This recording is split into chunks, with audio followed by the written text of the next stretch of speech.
Sanford Forward Progress Madden. In this video, I'm going to show you a blitz that I use out of the big nickel bear formation. Now, if you've watched any of the previous videos that I've recently uploaded, you've seen that I was the Philadelphia Eagles in the C4 season, and that my base formation was the big nickel bear. Now, this is an example of a blitz that I actually personally use. If you noticed a couple months back, I showed a blitz out of the nickel 3-3-5 formation. It was called the loop crash blitz, in which I got gap heat along the defensive line. That video is an example of what I've always done on my channel, which is teaching you guys how to fish rather than handing you one, because it's going to feed you for a lifetime. I'm teaching you guys how to lab. I show you a concept. You take it from a formation, apply it to another one, and then you're well on your way towards basically making yourself well-rounded as a Madden player. If you can take a blitz out of the nickel 3-3-5 and apply it to the big nickel bear, or vice versa, then you're going to be able to basically run pretty much any defense you want. Because, if you can take something out of 4-3 and apply it to a 3-4 or vice versa, you're not going to feel uncomfortable really in any defense. And learning the concepts in the game on how to get pressure is key towards being a good Madden player. So what I actually did was I run the Fire Green 3 out of this big nickel bear, and it works pretty much the same as Loop Crash, except for a couple things. One being that I actually really like the coverage of this play a lot better than I do Loop Crash Blitz. If you notice here, the free safety is in robber coverage over the middle, and his strong safety is going to play the deep third, so it's almost like a complement. So what I like to do in this play is I'll click onto the middle linebacker out of the huddle. I'm going to show blitz. I'm going to put the linebacker, if there's a slot receiver, I'm going to put the linebacker on a buzz zone, so that way this blitzing nickelback, when he vacates, the middle linebacker will fill in behind him. And then all you do is along the line of scrimmage, you're going to contain, reblitz, contain, user the free safety. This blitz can be sensitive on what side of the field you need the user. It kind of varies from formation to formation, but I usually like to use her on the right side of the field first. And when the ball's snapped, you're going to get this gap heat from the left defensive end on the screen, right defensive end on your depth chart. So when we go in, we're going to look at this blitz here. It's not the fastest when you get this contain guy to come through, because he's going to show blitz. The left guard's going to act like he's going to pick him up. Then the left guard's going to shift his focus to the blitzing nickelback right as the left end backs up out of his contain. And then the left end will come back through the gap. So this is a blitz that you're going to use the coverage to confuse your opponent, jump their first read, and they will not have time to go to a second read. The other thing I like about this is that if you notice here, we have our outside linebacker. I've subbed in Navarro Bowman here. He's kind of a wild card. If you want him to play in the seam, feel free, but you've already got the strong safety dropping into the seam inside of him. So if you want to put this outside linebacker on a flat or a buzz zone, or even man him up on the running back out of the backfield, definitely feel free. So right there we ran a buzz zone, but the blitz actually comes through quite well if you use a hook zone as well. So we've done the exact same setup, and it works pretty much the same. This defensive end is going to come through, and it varies what guy's going to come through based off of what formation you're using. So right there we faced a spread formation with a 2x2 look. Let's go ahead and run another 2x2 look. Say your opponent wants to run, bench concept. So we're on bench, Fire Green 3. Now that slot receiver's in tight, you're not going to necessarily want to hook zone, buzz zone, unless you know they're going to throw a corner. So we're going to go ahead and put Willis on a deep zone, do our simple contain, reblitz, contain again. And then if you think they're going to throw the corners, you can fan out your deep zones to start. If they're going to be completing passes on that, then you can start to throw buzz zones out in the area. So this is a popular look that people like to run. Block the running back even, and the pressure's still coming in. So as you can see here, even with the running back block, you're still getting pretty intense heat. As you can see, Justin Smith basically takes 3 or 4 steps before he gets blocked, and there's a terrible blitz angle as the right guard is sliding to pick up the nose tackle, so it's only a matter of time before he block sheds as well to get pressure.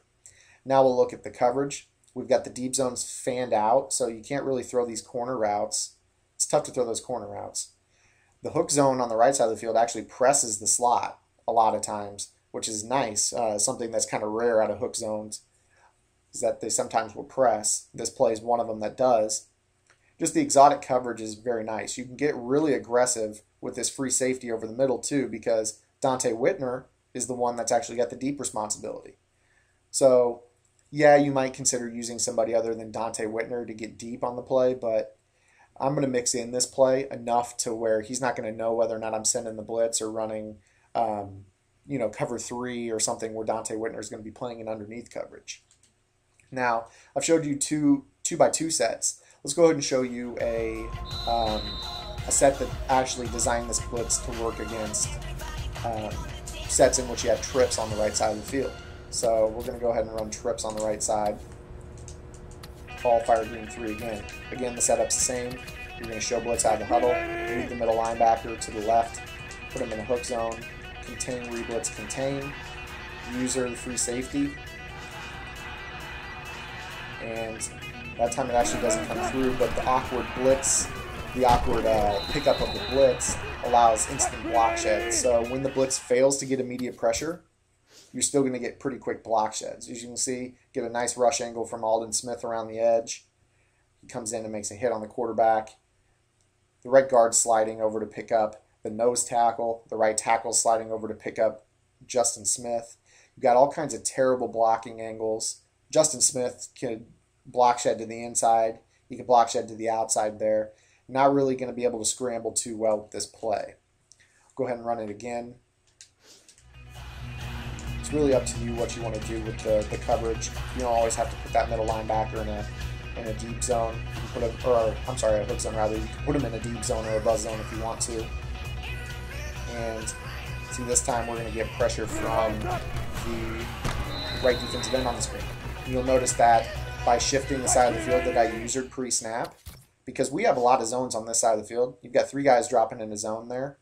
So if we help out on the left side of the screen, even though there's less receivers to catch passes on this side of the screen, by usering on the left side pre-snap, it allows us to basically get a different person in untouched. So just changing what side of the field you're using can really screw up your opponent's blocking assignment. So this video is running up on almost 7 minutes and 40 seconds now, but I do want to take a quick second to explain to you that this is not a 100% consistent blitz. Yeah, it's a very good blitz. You can block your, I'm sorry if I use the right controller. You can block your running back at times and it not work. So we'll block the running back here. But then there are times that when you do block the running back that it still won't pick up the blitz. So here we'll show you.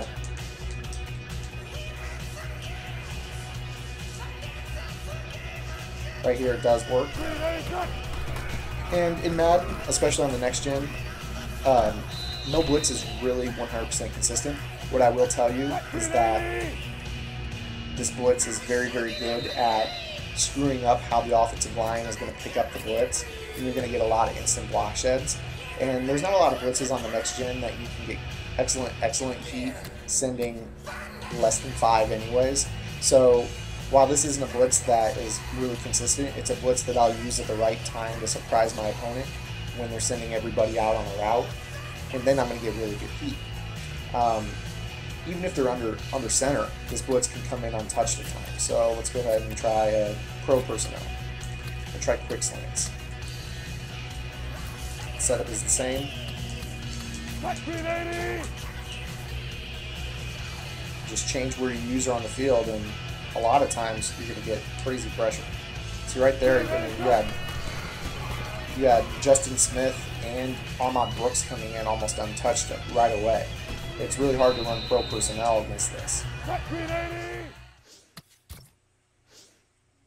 So, and that's with a running back blocking. You have to get out of dodge pretty quick. So, yeah, this blitz isn't going to scream in like half a second like the old A gaps on the, the PS2 and the Xbox, and then the Xbox 360 and the PlayStation 2, or I'm sorry, PlayStation 3.